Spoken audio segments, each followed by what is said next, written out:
आपल्याला मांडी घालून जर सरळ बसता येत असेल ना, तर आय थिंक युअर फाईन. खांदे पूर्णपणे बाद झालेत लोकांचे. का तर 108 सूर्यनमस्कार केले सडनली. बापरे. तर कुठलीही गोष्ट सडनली एरवी नाही करायची. पण जर काही त्रास नसतील तर आय वुड सजेस्ट की सूर्यनमस्कार प्रत्येकाने करा. किचनमध्ये काम करणे किंवा घरात काम करण्याने मुव्हमेंट जरी होत असली तरी ती एक्सरसाइज मध्ये आपण नाही घेऊ शकत. मला असं वाटतंय मुव्हमेंट होणे म्हणजेच एक्सरसाइज होणे असं जरुरी नाहीये. इतकं अवघड नाहीये खरं म्हणजे झोपी जाणं. ओके. तुमचं स्वतःबरोबरचं नातं आणि तुमचं तुमच्या दिवसाबरोबरचं नातं, या दोन गोष्टी तुम्हाला योग्य झोप देतील किंवा नाही देणार. तर तुमचा दिवस आणि तुमच्या बेडवर आडवं होण्याच्या मध्ये वातावरण निर्मिती खूप गरजेची आहे. कॉमन एक प्रश्न आहे मला की तुमचं कोणतंही लिंग असू दे, तुमची कसाही तुमचा बॉडी टाईप असू दे, सगळ्यांसाठी करता येणारी कॉमन असे काही आसनं आहेत का, किंवा कॉमन अशा काही योग प्रॅक्टिस कुठली आहे का की जी नो मॅटर वॉट, तुम्ही कुठल्याही वयात आहात, कुठलंही लिंग आहे, कोणताही बॉडी टाईप आहे, तुम्ही करू शकाल? तसं म्हणलं तर मग प्राणायाम. ओके. पण आपण आसनांबद्दल जर म्हणत असू तर थोडंसं मॉडिफिकेशन करावं लागेल बेस्ड ऑन. जर फॉर एक्झाम्पल गुडघ्याचे त्रास असतील तर आपण ऑब्व्हियसली ज्यांना त्रास नाही आणि ज्यांना आहे त्यांना समान देऊ शकत नाही. त्यामुळे तुमच्या वयानुसार आणि तुमच्या जॉईंट्सच्या जर काही विकार असतील तर त्याच्यानुसार तुम्हाला प्रॅक्टिस मॉडिफाय करणं गरजेचं तर आहेच आहे. पण जर काही त्रास नसतील तर आय वुड सजेस्ट की सूर्यनमस्कार प्रत्येकाने करावे. ओके. बर. थोड्याफार प्रमाणात तुमचे टीचर्स तुम्हाला मॉडिफाय करून देतील जर काही त्यातली काही आसनं जमत नसतील किंवा त्यातल्या काही आसनांच्या मुव्हमेंट आहे ना, इट्स अ मुव्हिंग प्रॅक्टिस, तर त्याची काही आपण जसं इंग्लिशमध्ये वर्क अराउंड म्हणतो की एक छोटीशी आपण एक मुभा घेतलेली असते की असं जमतच नाहीये तर आपण एक छोटा मध्ये ब्रेक घेऊ आणि मग दुसरं घेऊ. करेक्ट. किंवा ब्रेकिंग डाऊन ऑफ इच आसन असेल तर तुमच्या शरीरानुसार, तुमच्या फ्लेक्झिबिलिटीनुसार, तुमच्या मोबिलिटीनुसार, तुमच्या वजनानुसार किंवा तुमच्या जॉईंटच्या विकारानुसार तुम्ही ते मॉडिफाय करू शकता. पण सूर्यनमस्कार अशी गोष्ट आहे की जी खूप प्रकारे मॉडिफाय करता येते. म्हणजे ज्यांना ऍब्सोल्युटली ट्रेडिशनल सूर्यनमस्कार करता येत नाही ते चेअर करू शकतात किंवा ते उभं राहून सुद्धा काही सपोर्ट घेऊन आपण खूप सारे त्याचे योग ऊर्जामध्ये खूप प्रकार बनवले आहेत की कोणीही करू शकतं. त्यामुळे कोणाला लेफ्ट आउट वाटत नाही. त्यामुळे एकाच त्या 10 किंवा 12च्या काउंटवर वेगळे वेगळे लोक सुद्धा करू शकतात त्यांच्या इश्यूजनुसार किंवा नसतील तर कपॅसिटीनुसार. ओके. इंटरेस्टिंग आहे. म्हणजे सूर्यनमस्काराला खरंच आपण सर्वांगाचा व्यायाम म्हणावा का? हो, म्हणावा. ऍब्सोल्युटली म्हणावा. बरं. आणि रोज किती सूर्यनमस्कार घातले पाहिजेत, म्हणजे व्यायाम किंवा फिटनेस पॉइंट ऑफ व्ह्यूने आपण बघत असू तर? तुमच्या शरीराला चॅलेंज होईल इतके. ओके. पण सुरू करताना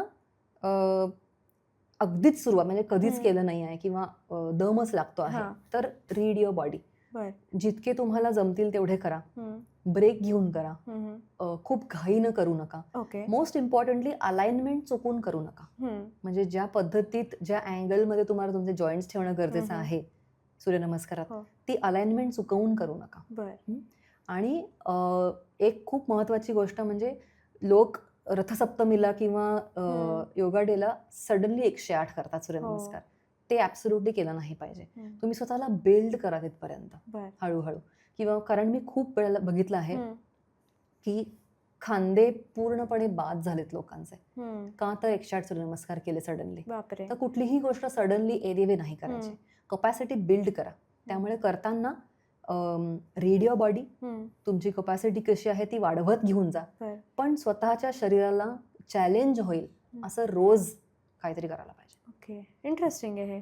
यानंतर मला पुढच्या टप्प्याकडे यायला आवडेल, म्हणजे मेंटल हेल्थ आणि झोप याच्याबद्दल बोलायला आवडेल. हल्ली झोप न येणं ही खूप कॉमन एक समस्या दिसते की नाही आहेत, 12-12, 1-1, 2-2 पर्यंत जागरणं होतात. स्क्रोलिंगच त्याच्या मागे खरं तर मेन कारण असतं. पण झोपेच्या समस्येवरती योग काही सांगतं का, किंवा काही उपाय आहेत का? झोप हा स्विच नाही आहे. झोपेसाठी शरीर आणि मनाची योग्य तयारी होणं गरजेचं आहे. झोप लागण्यासाठी काय करायला लागतं तर शरीर आणि मन अशा काय म्हणतात त्याला वातावरणात जाणं गरजेचं आहे की जिकडे ते झोपी जाईल. ओके. आणि तेच वातावरण आपण क्रिएट करत नाही. 2-3 प्रकारे. एक म्हणजे शरीर योग्य पद्धतीनं वापरणं दिवसभरामध्ये. बसण्याचं काम असेल तर आपण ऑलरेडी बोललोय की ते हर प्रकारे रोज बलोपासना या कॅटेगरीत हल्लं पाहिजे. आणि मायक्रो मुव्हमेंट्स. सो 1-1.5 तास डेडिकेटेड प्रॅक्टिसमध्ये बलोपासना पॉईंट ऑफ व्ह्यूने व्हायला पाहिजे आणि मायक्रो दर तासाला मायक्रो स्ट्रेचेस व्हायला पाहिजे. हे झालं शरीर. दुसरं झालं मन. बऱ्याच वेळेला दिवस हा डोक्यात संपतच नाही. रात्री बेडवर पडल्यावर डोक्यामध्ये दिवस चालू असतो, काहीतरी पेंडिंग एखादा विषय चालू असतो किंवा कामाच्या ठिकाणची गोष्ट आपण घरी घेऊन येतो आणि तीच चालू राहते. तर तुमचा दिवस आणि तुमच्या बेडवर आडवं होण्याच्या मध्ये वातावरण निर्मिती खूप गरजेची आहे. म्हणजे झोपी जाण्याकडे जसं इंग्लिशमध्ये स्लीप हायजीन वगैरे म्हणतो, त्या हळूहळू दिवे कमी करत आणणे, येलो लाईट सॉफ्ट लाईट लावणे, घरातलं हळूहळू बोलणं संभाषण सॉफ्ट करत नेणे किंवा हळूहळू कमी बोलणे. त्याच्यानंतर जे काही व्याप आहेत दिवसभरातले ते हळूहळू आता संपवत नेणे. आणि अगदीच तुम्ही जर वर्क फ्रॉम होम करत असाल तर खटकन दिवस संपले आणि बेडवर पडलोय पण तो इथं संपत नाही दिवस, म्हणून झोप लागत नाही. मग अशांना मी सांगते की तुम्ही वॉकला जा. ती गार हवा येऊ दे अंगावर, जरा सर्क्युलेशन पण वाढेल, ब्रेक तयार होतो बिटवीन टू थिंग्स. आपण पटकन एखाद्या दुसऱ्यामध्ये गेलो तर we are not ready for it. तर त्या रेडीनेसकडे मग अशा आपण काय बोललो, वातावरण निर्मिती करणं गरजेचं आहे. त्यामुळे झोपेची सुद्धा वातावरण निर्मिती केली पाहिजे. जसं आपण पडदे सारतो रात्री, दिवे बंद करतो, इथलं काय करेक्ट. तर ते इथली वातावरण निर्मिती करणं गरजेचं आहे.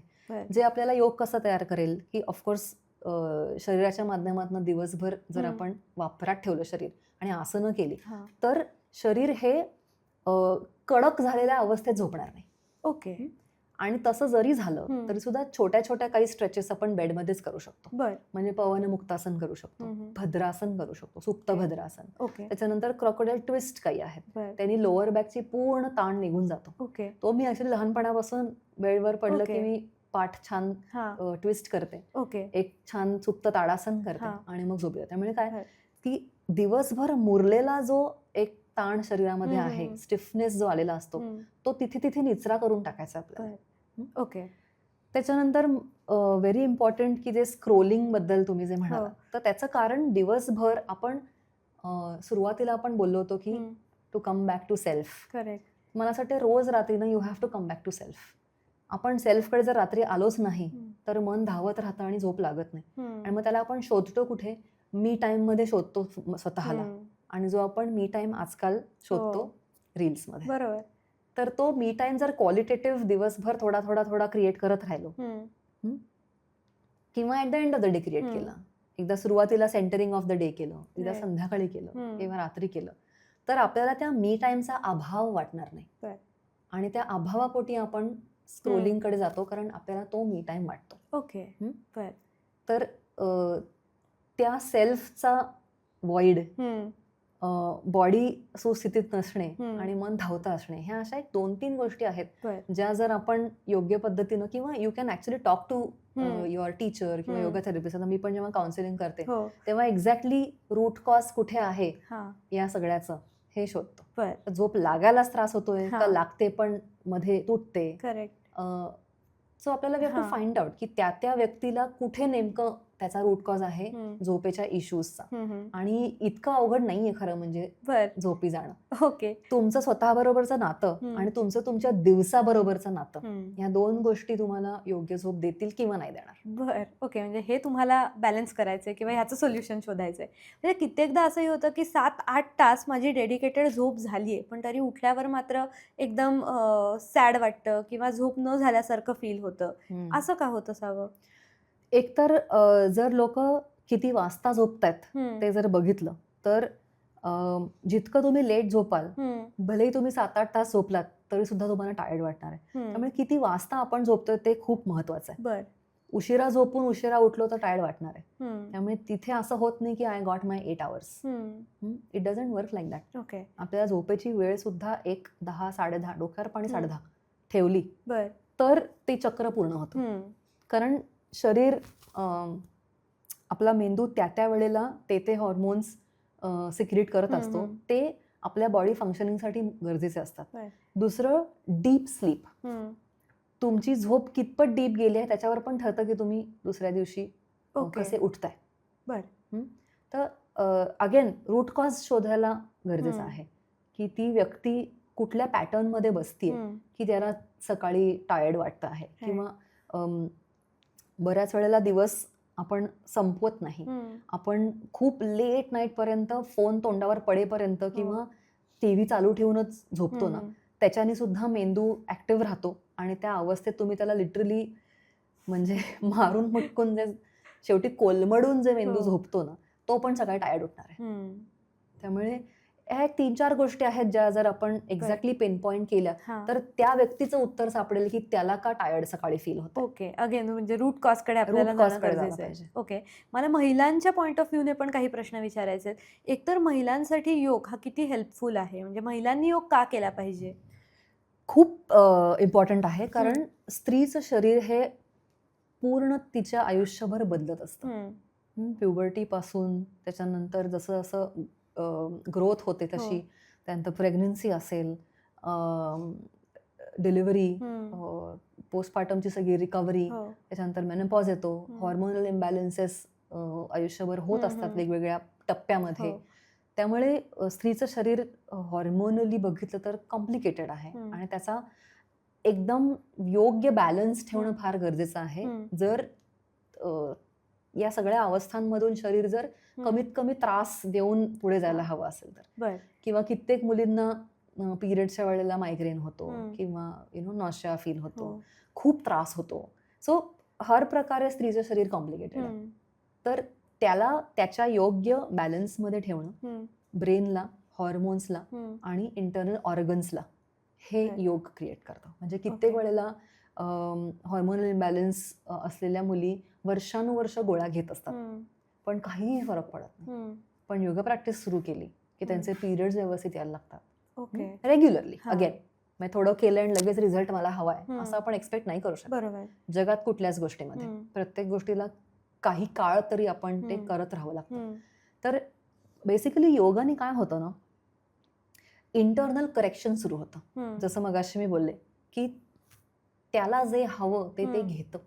जसं एखादं झाड त्याला जे हवं ते निसर्गातनं ओढून घेतं. त्याला फक्त देणं आपलं काम.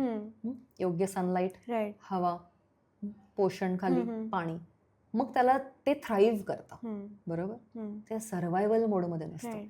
तर योग हा स्त्रीच्या शरीराला सर्व्हायव्हल मोडमधनं बाहेर काढून थ्राईव्ह करण्याकडे, पेन मॅनेजमेंट, पिरियड मॅनेजमेंट, हॉर्मोन्सची मॅनेजमेंट, माइंड मॅनेजमेंट या सगळ्याकडे घेऊन जातं. And that is why every woman, actually every person, hormones फक्त बोलतोय म्हणून, पण पुरुषांनाही शेवटी फिटनेस आणि हेल्थचे बिल्डिंग ब्लॉक्स तेच आहेत. त्यामुळे योग हा कुठल्याच फिटनेस रेजिमच्या कॉम्पिटिशन मध्ये नाहीये, तो उलट प्लस प्लस आहे. That will bring so much more to the table than you even expect. और तुम्हाला आता माहित जरी नसेल की माझी काय गरज आहे, त्याच्यापेक्षा कित्येक पटीनं जास्त योग देतं जेव्हा तुम्ही सुरू कराल त्यावेळेला. इंटरेस्टिंग आहे. म्हणजे या प्रत्येक प्रॉब्लेमवरती योगाकडनं किंवा योगाचं काहीतरी उत्तर आहे, सोल्युशन. फक्त आपल्याला ते माहिती नाहीये किंवा कन्सिस्टंटली आपण ते करत नाही म्हणून. सोल्युशन म्हणण्यापेक्षा करेक्शन म्हणेन मी. ओके, इंटरनल करेक्शन सुरू झालं की सोल्युशन मिळतं. ओके, कारण अगेन तेच आहे की काहीतरी तरी आतमध्ये आपण जेव्हा डिसऑर्डर किंवा डिसीज म्हणतो तेव्हा काय, इट इज अ डिसईज. आणि yoga helps us to be at ease. Okay, मग ते इंटरनल ऑर्गन्स पासून ते ब्रेन पासून ते पूर्ण cellular function, circulation, everything. Okay. प्रेग्नन्सीमध्ये योगा करणं कितपत सेफ आहे? It is safe, but again तुम्ही प्रेग्नेंट होईपर्यंत तुमचं लाईफस्टाईल कसं आहे हे महत्वाचं आहे. ओके, म्हणजे अचानक प्रेग्नन्सीमध्ये योगा सुरू केला पण आधी कधीच केलं नाहीये, तर मग तुम्हाला थोडं एकतर योग्य टीचर कडनंच करायला पाहिजे. कारण नॉर्मल योगा शिकवणारी व्यक्ती आणि प्रीनेटल शिकवणारी व्यक्तीमध्ये फरक आहे. त्याला वेगळ्या पद्धतीचं ज्ञान लागतं, वेगळ्या पद्धतीचे प्रॅक्टिसेस मॉडिफाईड त्या व्यक्ती अनुरूप करणं गरजेचं असतं. त्यामुळे तुम्ही आधी तुमची लाईफस्टाईल कशी होती, कितपत ऍक्टिव्ह होती, त्याप्रमाणे तुम्ही प्रेग्नेंट असताना काय काय करू शकता हे ठरतं. डॉक्टरच्याच संमतीनं किंवा एकदा क्लिअरन्स मिळाला की प्रॅक्टिस तुम्ही डेफिनेटली करू शकता, पण ते काय करायचं, किती करायचं, कोणत्या गोष्टी करायच्या, काय काय मॉडिफिकेशन्स करायचे हे तुम्हाला एक योग्य प्री नेटल योगा एक्सपर्ट कडूनच ओके. शिकून केलं पाहिजे. बरं. परत व्हिडिओज बघून करायला नाही नाही. पाहिजे. ओके. ह्याच्यात पुढे जात असा एक प्रश्न येतो की गृहिणी असतात, त्या हाऊस मेकर आहे, होम मेकर आहेत. तर मोस्टली त्यांचं असं म्हणणं असतं की घरामध्ये माझं खूप सारं काम होतंय, त्यामुळे हाच माझ्यासाठी व्यायाम आहे. मला ॲडिशनल व्यायामाची गरजच नाही आहे. तर मुळात खरंच असं आहे का की घरचं काम, घरच्या ज्या ॲक्टिव्हिटीज आहेत त्या खरंच आपण त्याच्याकडे फिटनेस म्हणून बघितलं पाहिजे का? का त्यांनाही ॲडिशनल काही करण्याची गरज असते? करण्याची डेफिनेटली गरज आहे. घरचं काम करताना बऱ्याच वेळेला इधर वेळा पाळायच्या असतात, डेडलाईन्स असतात, खूप काय काय चालू असतं. त्यामुळे गृहिणी स्ट्रेसमध्ये असतेच सगळ्यांचं सगळं करताना. आणि एकतर अत्यंत थँकलेस जॉब आहे तो. तर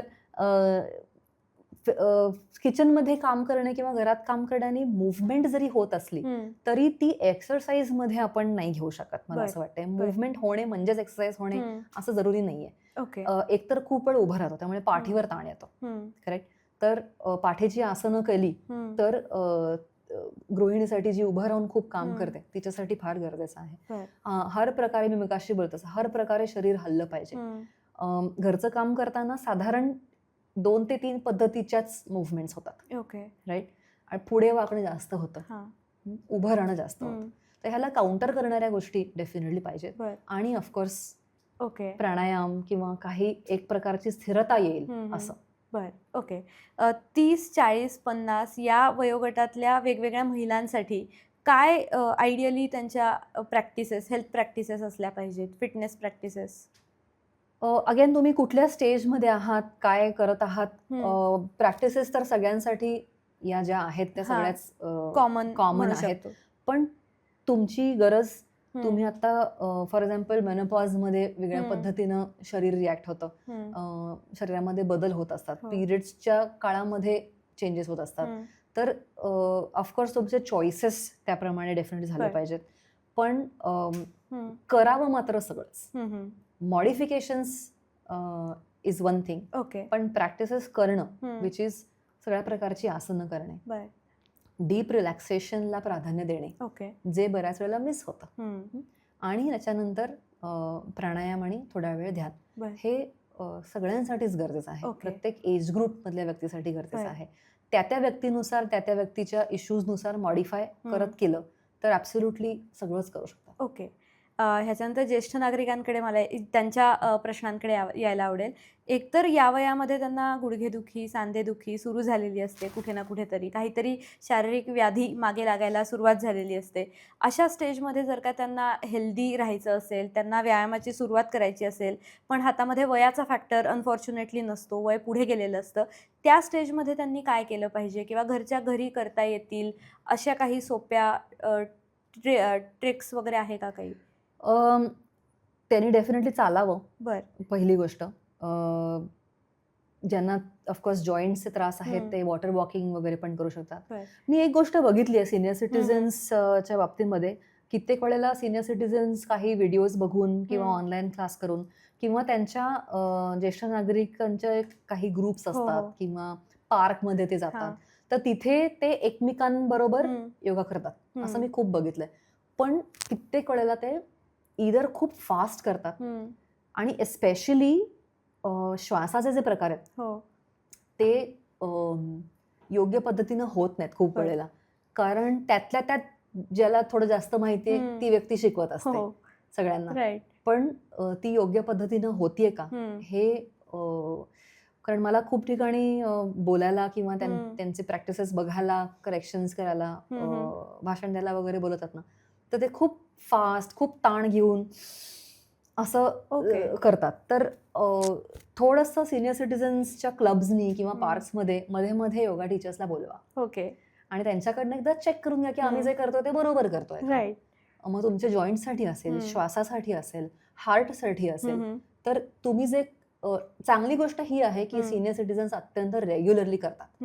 कारण साधारण सगळे इधर रिटायर्ड असतात, त्यामुळे त्यांच्याकडे वेळ असतो आणि त्या एजमध्ये त्यांचं सातत्य इतकं सुंदर असतं ना, त्यांचा ठरलेला दिवस असतो, विच इज ऍक्च्युअली ग्रेट. त्यावेळेला व्यायाम, पहाटे उठणं, हो. माझी ही नाश्त्याची वेळ, ही माझी पेपर वाचनाची वेळ, माझी बातम्या बघण्याची वेळ किंवा जे काय असेल ते, जेवणाची वेळ, झोपण्याची वेळ, दुपारी डुलकीची वेळ, हे त्यांचं खूप सुंदर रुटीन असतं. करेक्ट. फक्त एकदा मधनं तुम्ही चेक करा की जे करताय ते योग्य करताय. बर. खूप वेळेला एन्थुझियास्टिकली काहीतरी फास्ट होतं, काहीतरी जास्त होतं. तर ओव्हर डुईंग किंवा मोर इज बेटर या संकल्पनेमध्ये आपण नाही राहिलं पाहिजे, एस्पेशली ज्या वेळेला तुम्ही श्वासाचे प्रकार करता त्यावेळेला. कारण मी असे खूप बघितले आहेत ज्यांना लिटरली हॉस्पिटलमध्ये जावं लागलंय किंवा कुठले तरी हेल्थ इश्यूज तयार झालेले आहेत, इमर्जन्सी रूममध्ये जावं लागलं आहे, का तर चुकीच्या पद्धतीनं प्राणायाम केल्यामुळे. तुम्ही चेक करा जे करताय ते, मधनं आमच्यासारख्या टीचर्सना बोलवा, एकदा आम्ही चेक करतो. आणि वॉकिंग, वॉटर वॉकिंग, आसनं, प्राणायाम जे काय तुम्हाला जमणार आहे ते तुमच्या शरीरानुसार बिंदास करा. Wow, interesting. मी शेवटच्या टप्प्याकडे येते. आपल्या एक छोटीशी रॅपिड फायर राऊंड आहे. तर दररोज किती सूर्यनमस्कार घालायचे? स्वतःला चॅलेंज होईल इतपत. बर. सकाळ की संध्याकाळ व्यायामाची सगळ्यात चांगली योग्य वेळ कोणती? जी सातत्यानं पाळू शकाल ती योग्य वेळ. बर. खायचं किंवा जेवायचं कधी, व्यायामाच्या आधी का व्यायामानंतर? फूड गाईडलाईन्स आहेत त्याप्रमाणे जेवणानंतर 3 ते 4 तास सोडायचे, स्नॅक नंतर 2 तास सोडायचे आणि कुठलंही पेय घेतलं असेल तर पाऊण ते 1 तास सोडायचं. ओके. प्राणायाम नेमका कधी करायचा, म्हणजे योगानंतर, व्यायामानंतर की व्यायाम सुरू करण्यापूर्वी? आसनं, शवासन, मग प्राणायाम. अच्छा, ओके. शेवटचा प्रश्न, प्रत्येकाने शिकायलाच हवी अशी 3 आसनं कोणती सांगाल? सूर्यनमस्कार, ओके. शवासन, तिसरं आसन मला असं वाटतंय सिद्धासनात जर तुम्ही बसू शकलात तर I think that will be the best. तुमच्या पाठीसाठी तुम्हाला जे सॅटिस्फॅक्शन मिळेल आणि मग त्याच्यानंतर प्राणायाम, ध्यान जे काय तुम्हाला लावायचं आहे, सूर्यनमस्कार, शवासन, सिद्धासन. बर. या तिन्ही आसनांचे फोटोज आपण दाखवूया स्क्रीनवरती, सो तुम्ही इथे बघू शकता. आपण इथेच थांबूया आपल्या याच्या भागामध्ये. तुम्हालाही काही प्रश्न असतील तुमच्या फिटनेस जर्नीबद्दल, कशी सुरू करायची आहे, काय करायचं आहे, काहीही प्रॉब्लेम असतील, आम्हाला कमेंट करून नक्की सांगा. आणि तोपर्यंत ऑड इव्हनला लाईक, फॉलो, सबस्क्राईब अवश्य करा. धन्यवाद.